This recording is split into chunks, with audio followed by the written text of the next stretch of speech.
चलिए बच्चों, आज हम देखते हैं छोटा जादूगर के स्वाध्याय। नमस्ते विद्यार्थियों, डॉक्टर कीर्ति की हिंदी की दुनिया में आपका स्वागत है। आज मैं आपके लिए कक्षा 9वीं हिंदी लोकवाणी इसका 7वां अध्याय छोटा जादूगर यह स्वाध्याय के लिए लेकर आई हूँ। इस लेसन को लिखा है शंकर जयप्रसाद जी ने। जब हम छोटा जादूगर इस कहानी को देखते हैं तो इसमें हमें सबसे पहले श्रवणीय यह एक टॉपिक दिखाई देता है। इसके अंदर आपको दिया हुआ है श्रवणीय के अंतर्गत कि प्रेमचंद की ईदगाह कहानी सुनिए और प्रमुख पात्रों का परिचय दीजिए। हम इसके अंदर देखते हैं कि प्रेमचंद की कहानी ईदगाह के जो प्रमुख पात्र हैं वो कौन है। तो प्रेमचंद की कहानी अगर आपको पता होगी ईदगाह तो आपको बहुत अच्छी बात है। अगर नहीं पता होगी तो मैं आपको ओरली यहाँ पर बता देती हूँ।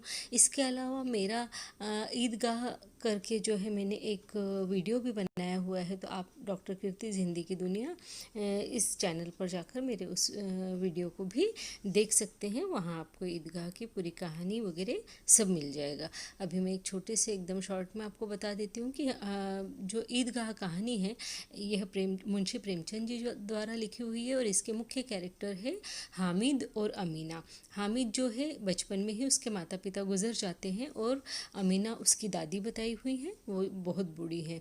अब यहाँ पर इस लेसन को लिखने का कारण ये था कि प्रेमचंद जी जो है वे समझ रहे थे कि समाज के अंदर अभी क्या हो गया है, सभी युवा वर्ग जितने हैं उनके मन पर जो है पश्चिमी सभ्यता का प्रभाव हो गया है और इस कारण वे लोग क्या कर रहे हैं, बुजुर्गों की अवहेलना कर रहे हैं, उनका इज्जत नहीं करते, मान सम्मान नहीं करते। और वास्तविकता तो यहाँ तक हो जाती है, वास्तविकता ये भी हो जाती है कि बुजुर्ग जो होते हैं एक्चुअली में देखा जाए तो वे अनुभव की पाठशाला होते हैं, क्योंकि उनके पास जीवन के बहुत सारे अनुभव होते हैं। उनके पास जो जीवन के बहुमूल्य विचार होते हैं, उनके एक्सपीरियंसेस होते हैं। अगर उनको हम अपने जीवन में उतारें, उनके कहे अनुसार चले तो फिर हमारा जीवन भी सुधर सकता है। परंतु आजकल वैसा नहीं हो रहा है, उल्टा हो रहा है। बल्कि आज के बच्चे जो है बड़े बूढ़ों का मान सम्मान नहीं करते और उसी के कारण जो है प्रेमचंद जी ने ये कहानी लिखी थी। ईदगाह के अंदर बताया गया है कि मतलब ईदगाह का दिन है यानी रमज़ान का दिन है। उस दिन सभी लोग जो है ईदगाह में जाकर अर्थात मस्जिद में जाकर जो है नमाज वगैरह पढ़ते हैं। वहाँ पर मेला भरता है और मेले में सब बच्चे खूब ख़रीदारी करते हैं, खाते पीते हैं, खूब मौज मज़े करते हैं। यानी सुबह से ईदगाह वाले दिन से उस गांव में जो है हलचल दिखाई देती है। लेकिन हमीद की जो दादी है अमीना, वो बहुत दुखी हो जाती है। वो सोचती है कि क्यों ये ईदगाह मतलब क्यों ये रमज़ान का दिन आ गया, क्योंकि मेरे पास वैसे ही खाने के लिए पैसे नहीं है और गरीबी में गीला आटा मतलब अब ये जो ईदगाह जब जाएगा हामिद तो मैं उसको क्या दूंगी वगैरह सोचती है। और सब बच्चे जो है अपने अपने पेरेंट्स के साथ में ईदगाह जाते हैं, लेकिन अमीना जो है वो हामिद के हाथ में 3 पैसे दे देती है और उसको बोलती है कि तुम सबके साथ में, अपने मित्रों के साथ में, अपने दोस्तों के साथ में जो है ईदगाह में चले जाओ। वो उसके सारे दोस्त जो होते हैं नए कपड़े पहनते हैं, नए जूते पहनते हैं, लेकिन इसके पास न तो पैरों में जूते होते हैं न पहनने के लिए नए कपड़े। फिर भी उसकी खुशी इतनी ज़्यादा रहती कि ईदगाह जाना है, आज रमज़ान का दिन है। अपने फ्रेंड्स के साथ जाता है, वहाँ जाने के बाद देखता है कि उसके जो फ्रेंड्स हैं वो सब अच्छे अच्छे झूलों पर झूल रहे हैं, लेकिन ये मन ही मन सोचता है कि मैं क्यों ये 2 मिनट के झूले पर बैठने के लिए अपने 3 पैसे खर्च कर दूँ वगैरह। इस हिसाब से सोचते हुए वो पूरा मेला घूमता है और जो दूसरे बच्चे हैं वो खिलौने लेते हैं, खाने पीने के लिए मिठाइयाँ ये वो सब चीज़ें लेते हैं, लेकिन हामिद वहाँ पर एक भी रुपया खर्च नहीं करता। अब यहाँ पे उसके जो मित्र बताए गए हैं, उसके मित्रों में मोहसिन, महमूद, उसके अलावा नूरे करके एक है। ये सब लोग जो है अपने अपने खिलौने खरीदते हैं और अपने आप को बहुत उस्ताद समझते हैं कि हमने ये खिलौने खरीदे। और जब हामिद पूरे ईदगाह के आजू बाजू जो मेला लगा है उसमें सब दूर घूमता है, उसको कोई चीज़ समझ में नहीं आती कि मैं क्या लूँ। लेकिन तभी उसका ध्यान एक दुकान पर जाता है जहाँ पर लोहे का सारा सामान मिल रहा होता है ना। तो वो देखता है कि वहाँ पर एक चिमटा रखा हुआ है और उसे याद आती कि मेरी दादी अमीना जब रोटी बनाती है तो चूल्हे से रोटी उतारते समय, तवे से रोटी उतारते समय उसका रोज़ हाथ जल जाता है, तो क्यों ना मैं ये चिमटा ले लूँ। वो चिमटा ले लेता है, चिमटे की मतलब दाम पूछता है और दाम पूछने के बाद में उसे पता पड़ता है कि चिमटा तो थोड़ा महंगा है। तो उसको पता होता है कि अब अगर मैं कम में मांगूंगा तो दुकानदार मुझे डांट लगाएगा, लेकिन फिर भी वो हिम्मत करता है और बोलता है कि अगर 3 पैसे में देना है तो दे दो, और आगे निकल जाता है। तो दुकानदार जो है उसकी बात को सुन लेता है और उसको बोलता है कि हाँ आ जाओ, 3 पैसे में लेके चले जाओ। तभी वो 3 पैसे में उसको चिमटा मिल जाता है। जब घर आता है, आने के लिए जब रास्ते में उसके दोस्त बोलते हैं अरे हमने तो ये लिया, किसी ने जो है कोई जो है वकील लेता है खिलौने के रूप में, कोई सिपाही ले लेता है, और कोई और कुछ चीज़ें ले लेता है, जैसे एक उसका फ्रेंड रहता है मोहसिन, वो भिश्ती ले लेता है। तो इस तरीके के खिलौने जो बच्चों को पसंद आते हैं। लेकिन हामिद जो चिमटा लेता है तो उसको सब चिढ़ाते, पर हामिद कोई कम नहीं है। वो उनको बोलता है कि देखो तुम्हारे ये जो खिलौने अभी गिर जाएंगे तो टूट जाएंगे, मिट्टी में चूर चूर हो जाएंगे, लेकिन मेरा ये चिमटा जो है इसको इसका तो कोई बाल भी बाका नहीं कर सकता, क्योंकि ये चिमटे को मैं किसी भी तरीके से यूज़ कर सकता हूँ। इसको मैं मतलब क्या बोलते हैं इसको, खंजर इसको बजाने के लिए यूज़ कर सकता हूँ। उसके अलावा मैं इससे कई कार्य कर सकता हूँ। ये तो आग में भी नहीं जलेगा, तूफ़ान का भी सामना करेगा। ऐसे वो उनके सामने, दोस्तों के सामने बोलता है, और दोस्त बड़े प्रभावित होते हैं कि अरे हामिद ने तो बड़ी अच्छी चीज़ ली है करके। वो उसकी प्रशंसा करते हैं और फिर सब बोलते हैं अच्छा तो थोड़ी देर के लिए तुम हमारा खिलौना ले लो और हमारे हाथ में तुम्हारा खिलौना दे दो। ऐसे हामिद को सारे खिलौने खेलने के लिए भी मिल जाते हैं और वो इस तरीके से खुश होकर घर आ जाता है। जब बच्चे सब अपने अपने घर पहुँचते तो सबके खिलौने 10-15 मिनट के अंदर ही टूट जाते हैं, मिट्टी मोल हो जाते हैं। लेकिन हामिद जब चिमटा लेके घर पहुंचता है, दादी बोलती है कि तूने मतलब ईदगाह गया था तो वहाँ क्या किया। तो वो बताता है कि मैं तुम्हारे लिए ये चिमटा लेकर आया हूँ। तो दादी बोलती कि अब इस बच्चे का क्या किया जाए, दोपहर हो गई लेकिन इसने सुबह से कुछ खाया पिया नहीं है, जो पैसे दिए थे उससे भी ये लोहे का चिमटा ले आया, बोले तुझे और कुछ नहीं दिखा पूरे मेले में लाने के लिए। तो हामिद जो है नीचे गर्दन कर लेता है और बोलता है कि मैं तुम्हारे उंगलियों को रोज़ देखता हूँ, जब तुम तवे से रोटियाँ उतारती हो तो तुम्हारी उंगलियाँ जल जाती है, और इसीलिए मैंने ये चिमटा ले लिया। तभी जो उसकी दादी होती है हमीदा, उसका मन एकदम भावुक हो जाती है वो, और फिर उसकी आंखों में आंसू आ जाते हैं और वो बोलती है, वो मन में सोचती है कि हाय राम, इतना त्याग और इतना सद्भाव, इतना विवेक ये इस बच्चे को किसने दिया। यानी दूसरे लोग खिलौने ले रहे होंगे, मिठाई खा रहे होंगे, क्या उनको देखकर इसका मन नहीं ललचाया होगा, क्या इसको भूख नहीं लगी होगी। ये सारी इच्छाओं को इसने दबाया तो दबाया कैसे, और इतने बड़े मेले में जाकर भी इसको अपनी बूढ़ी दादी याद रही। और ये सब सोच के जो है अमीना का दिल खुशी से भर आया, वो रोने भी लगती है और अपना जो है आंचल फैलाती है और भगवान से दुआ मांगती है कि मतलब इस बच्चे का सब अच्छा हो। उसकी जो आंखें हैं, वो जो आंसू उसके आंखों से निकलते हैं, उसके अंदर वो हामिद के लिए दुआएं ही भरी हुई होती है। इस तरीके की ये कहानी है। आइए आगे का इसका स्वाध्याय देखते हैं। स्वाध्याय जो है इसमें पहला प्रश्न आपको दिया हुआ है पाठ के आंगन में, विधानों को सही करके लिखिए। इसमें पहला क्वेश्चन है कि ताश के पत्ते, पहला क्वेश्चन दिया ताश के सब पत्ते पीले हो गए, तो ताश के पत्ते पीले नहीं हो गए थे, वो लाल हो गए थे, ये इसका आंसर है। खेल हो जाने पर चीज़ें बटोर कर उसने भीड़ में मुझे देखा, तो यहाँ पर चीज़ें बटोर कर भीड़ में नहीं देखा था, बल्कि पैसा बटोर कर उसको भीड़ में देखा था, ये इसका आंसर यहाँ पर हो जाएगा। उसके बाद हम आगे देखते हैं कि संजाल पूर्ण कीजिए। इसमें हमें क्वेश्चन दिया कार्निवल में खड़े लड़के की विशेषताएं बताइए। तो पहली विशेषता है धैर्यशील, उसके बाद में दूसरी विशेषता है स्वावलंबी वृत्ति, उसके बाद में तीसरी विशेषता इसकी है ताश का खेल दिखाने वाला, और चौथी विशेषता है इसकी आकर्षक। इसके अलावा हम नेक्स्ट क्वेश्चन देख लेते हैं कि छोटा जादूगर कहानी में आए पात्र यानी कि कैरेक्टर कौन कौन से थे। तो पहला कैरेक्टर था छोटा जादूगर, दूसरा कैरेक्टर था माँ, तीसरा कैरेक्टर है लेखक, और चौथा कैरेक्टर है श्रीमती जी। इस तरीके से हम इसको दिखा सकते हैं। और पात्र शब्द के दो अर्थ, पात्र के दो अर्थ क्या होते हैं। तो पात्र का एक अर्थ होता है बर्तन जिसमें हम कोई चीज़ रखते हैं, उसको पात्र भी कहते हैं, और दूसरा पात्र यानी अभिनेता, अभिनेता यानी जो एक्टिंग करता है वगैरह, तो उसको हम बोलते हैं कि इस फिल्म के कौन कौन पात्र हैं, यानी कौन कौन हीरो हीरोइन है वगैरह, अभिनेता पुत्री है, इस तरीके से पूछा जाता है। अब ग नंबर पात्र यानी एक इसका अर्थ ये होता है योग्यता, है ना, यानी तुम किस चीज़ के पात्र हो, यानी किस चीज़ के योग्य हो, इस तरीके से, या तुम्हारी पात्रता क्या है वगैरह ऐसा। पाठ से आगे में हम क्वेश्चन देखते हैं कि सियाराम गुप्त जी द्वारा लिखित काकी पाठ के भावपूर्ण प्रसंग को शब्दांकित कीजिए। अब ये कहानी जो है काकी, यह सियाराम शरण गुप्त जी ने लिखी हुई है। आइए मैं आपको इसके बारे में भी थोड़ा सा बता देती हूँ।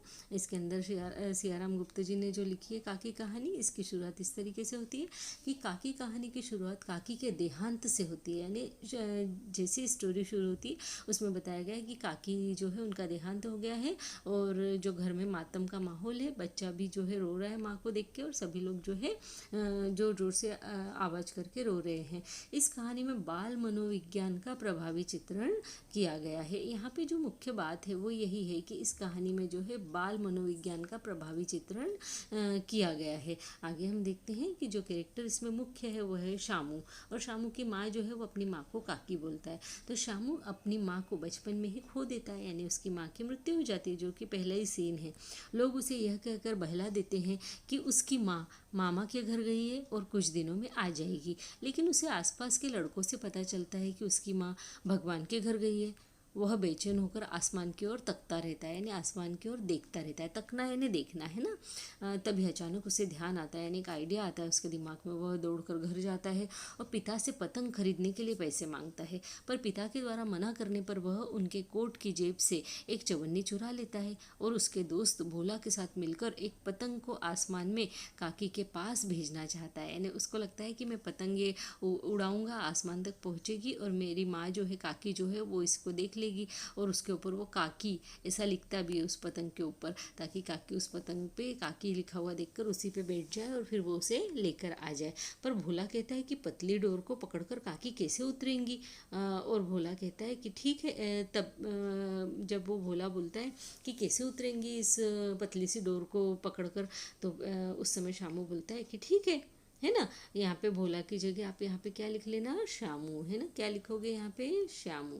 शामू क्या बोलता है कि ठीक है बोलने के बाद में वो बोलता है कि एक मोटी रस्सी भेज देते हैं। अब वह अपने पिता की जेब से 1 रुपया चुराता है, क्योंकि अब उसको मोटी रस्सी लाना है, उसके लिए उसे 1 रुपये की ज़रूरत है। वो अपने पिता की जेब से उसको चुरा लेता है और यह बात उसके पिता को पता चल जाती है। वे उसे मारते हैं और उसकी पतंग को फाड़ देते हैं, जिस पर लिखा था काकी। यह प्रसंग बताता है कि शामू काकी से कितना प्रेम करता है। वह चाहता है कि काकी उसकी पतंग पर बैठकर वापस आ जाए, इसलिए वह काकी लिखकर उसे आसमान में भेजना चाहता है। इससे उसका अपनी माँ के प्रति प्रेम भाव, हर हाल में उसे वापस पाने की चाह, उसकी नादानी और भोलापन इस घटना को भावपूर्ण बना देते हैं, जो पाठकों के मन पर गहरा प्रभाव डालने में सक्षम है। तो ये हमने इस कहानी के बारे में लिख दिया, जिसके बारे में हमें बताया गया था काकी के बारे में, है ना। आगे हम देखते हैं भाषा बिंदु। इसमें दिया है रिक्त स्थानों की पूर्ति अव्यय शब्दों से कीजिए और नया वाक्य बनाइए। अब अव्यय शब्द आपको पता ही है कि अव्यय शब्द वे शब्द होते हैं जो संज्ञा बदल जाए, सर्वनाम संज्ञा बदल जाए, लिंग बदल जाए, चाहे वचन बदल जाए या क्रिया बदल जाए, परंतु अव्यय शब्द जो है वो कभी नहीं बदलते। तो यहाँ पर है जहाँ एक लड़का रिक्त स्थान देख रहा था, तो यहाँ पर हमने लिखा है जहाँ एक लड़का घूर कर देख रहा था। अब यहाँ पे देखिए आप, लड़का की जगह लड़की कर दीजिए तो भी वो जहाँ एक लड़की घूर कर देख रही थी, क्रिया भी बदल गई, रहा का रही हो गया, था का थी हो गया, लड़का का लड़की हो गया, लेकिन घूर कर जो है वो वैसा का वैसे ही रहा। अब दूसरा वाक्य हमें यहाँ पर नया बनाने के लिए कहा हुआ है और हमने नए वाक्य के लिए बनाया है रोली मेरी तरफ घूर कर देख रही थी। दूसरा वाक्य, मैं उसकी ओर न जाने क्यों आकर्षित हुआ। तो और शब्द जो है मैं उसकी ओर, तो वहाँ आप लिख लीजिए राजू उसकी ओर या वह उसकी ओर, न जाने क्यों आकर्षित हुआ, आकर्षित हुई, कुछ भी कर लीजिए, लेकिन और शब्द नहीं बदलेगा। तो बाजार जाने के लिए दाई ओर से जाओ, यानी राइट हैंड साइड से जाओ। तीसरा वाक्य, हाँ मैं सच कहता हूँ बाबूजी, यानी हाँ शब्द जो है नहीं बदलेगा, चाहे बाबूजी बदल जाए, चाहे कुछ भी है ना, चाहे मैं बदल जाए। हाँ, मुझे वहीं जाना है। अब देखिए, मैं का मुझे हो गया वहाँ, है ना। अचानक किसी ने ऊपर के हिंडोले से पुकारा, चौथा नंबर का सेंटेंस। अचानक किसी ने ऊपर से पानी फेंक दिया, ये हमने बनाया नया सेंटेंस, ठीक है। पांचवा है, मैं बिना बुलाए भी कहीं जा पहुँचता हूँ, हमने दूसरा बनाया। मानू दीदी शीतल पार्टी लिए बिना ससुराल कैसे जाएगी, है ना। इस तरीके से हमने इस वाक्य को बनाया। नेक्स्ट हम देखते हैं, लेखकों और वक्ताओं की न जाने क्या दुर्दशा होती। इसका वाक्य हमने बनाया है, लेखकों और वक्ताओं की न जाने क्या दुर्दशा होती। इसके बारे में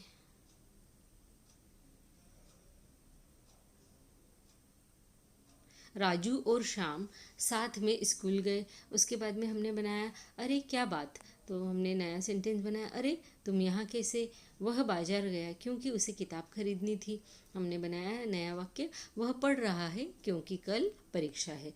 पाठ से आगे में जो काकी वाला दिया था वो हमने देख लिया है। उसके अलावा अब हम देखते हैं कि पेज नंबर जो है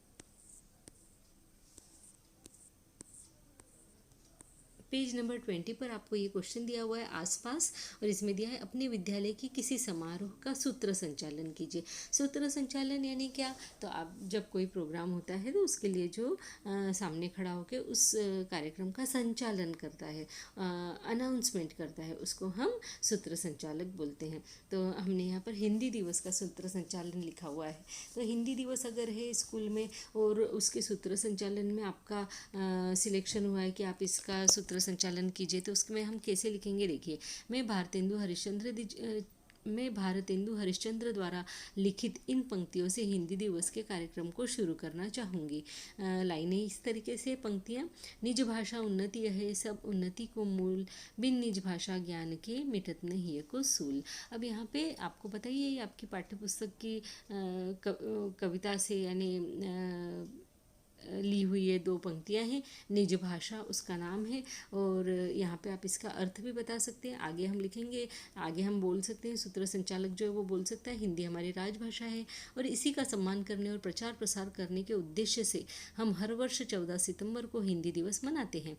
हम सभी आज यह दिवस एक उत्सव के रूप में मनाने के लिए यहाँ एकत्रित हुए हैं। और बाद में बोलेंगे कि मैं आज के कार्यक्रम के मुख्य अतिथि श्रीमान प्राचार्य महोदय जी यानी कि प्रिंसिपल एवं सभी आमंत्रित मान्यवरों से एवं गुरुजनों से माँ सरस्वती की मूर्ति के समक्ष दीप प्रज्वलित करने का अनुरोध करता हूँ। दीप जला के हो चुका, उसके बाद में बोलेंगे कि साथियों, मैं अपने विद्यालय के हिंदी विषय के हमारे शिक्षकों को प्रणाम करता हूँ कि उन्होंने हमें अपनी राजभाषा का महत्व समझाया और उनसे हिंदी दिवस पर 4 शब्द कहने के लिए मैं उन्हें आमंत्रित करती हूँ। शिक्षक करता हूँ या करती हूँ, जो भी है वो देख लीजिएगा आप।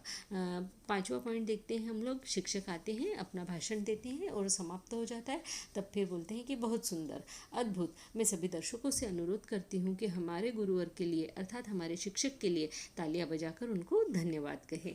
आगे हम लिखेंगे यानी बोलेंगे कि इसी के साथ आप सभी दर्शकों का धन्यवाद। आप सभी की उपस्थिति ने आज हिंदी दिवस समारोह में इतने उत्साह से आकर कार्यक्रम की शोभा में 4 चांद लगा दिए। अब हम राष्ट्रगान के साथ विराम लेंगे। भारत माता की जय। धन्यवाद आप सभी का, तहे दिल से धन्यवाद। इस तरीके से आप यहाँ लिख सकते हैं। नेक्स्ट हम देखते हैं कि पेज नंबर जो है आपके बुक का 21 और इसके ऊपर दिया है संभाषणीय, और संभाषणीय के अंतर्गत दिया है कि माँ के लिए छोटे जादूगर के किए हुए प्रयास बताइए। इसमें हम लिखेंगे कि छोटे जादूगर ने अपनी माँ के लिए क्या क्या प्रयास किए थे। तो पहला तो माँ को पथ्य देना है ना, दवाई वगैरह, दवाई जो खाते हैं उनको जिस तरह का खाना देने के लिए कहा जाता है डॉक्टर के द्वारा, वैसा खाना देना, जैसे खिचड़ी है या कोई भी हल्का खाना है, दलिया है, वो उस तरीके से। दूसरा उसने क्या किया अपनी माँ के लिए, तो माँ की दवा करना, यानी पैसे कमाए, जादू का खेल दिखा दिखा के और उन पैसों से अपनी माँ के लिए दवाई लाया। उसके अलावा माँ के लिए सूती कंबल लाना, क्योंकि माँ जो है चिथड़े ओढ़ के सोई हुई थी, उनके पास कपड़े भी नहीं थे ढंग के, तो उनके लिए वह ओढ़ने के लिए सूती कंबल ले आया था, क्योंकि माँ की तबीयत ठीक नहीं थी। तो उनके लिए दवाई देना, उनका खाना बनाना और उनको ओढ़ने के लिए एक अच्छा सा कंबल सूती लेकर आना, ये सारे कार्य जो है छोटे जादूगर ने अपनी माँ के लिए किए थे। नेक्स्ट हम देखते हैं, इसमें शब्द संसार दिया हुआ है। विषाद यानी दुख या जड़ता या धष्टता, हिंडोले यानी झूला, जलपान यानी नाश्ता, घुड़कना यानी डांटना, वाचालता यानी अधिक बोलना, जीविका यानी रोजी रोटी, ईर्ष्या यानी द्वेष या जलन, चिथड़ा यानी फटा पुराना कपड़ा, चेष्टा यानी प्रयत्न, समीप यानी पास, निकट या नज़दीक, अनुपात यानी प्रमाण या तुलनात्मक स्थिति, समग्र यानी संपूर्ण। यहाँ पे मुहावरे दिए हुए, दंग रहना यानी कि चकित हो जाना, यानी छोटे जादूगर ने जब अपनी माँ को अच्छा हुआ देखा, तबीयत अच्छा हुआ देखा तो वह चकित हो गया, ऐसा आप दंग रह गया। उसके अलावा आप मन उब जाना, इसका मतलब है उकता जाना, पढ़ाई कर करके मेरी बहन का जल्दी ही मन उब जाता है, ये इसका वाक्य आप बना सकते हो। विद्यार्थियों, अब मुझे पूरी उम्मीद है कि आपको छोटा जादूगर इस अध्याय का ये जो स्वाध्याय है ये खूब अच्छे से समझ में आ गया होगा। अगर इसमें आपको किसी भी प्रकार की कोई भी परेशानी हो तो आप कमेंट बॉक्स में लिखकर मुझसे पूछ सकते हैं। मेरे इस चैनल को लाइक कीजिए, सब्सक्राइब कीजिए और हो सके तो अपने फ्रेंड्स के साथ में शेयर भी जरूर कीजिए, क्योंकि मिल बांट कर पढ़ने से ज्ञान बढ़ता है, कभी भी कम नहीं होता। इस बात को हमेशा ध्यान रखिए और इसी के साथ में धन्यवाद, नमस्ते।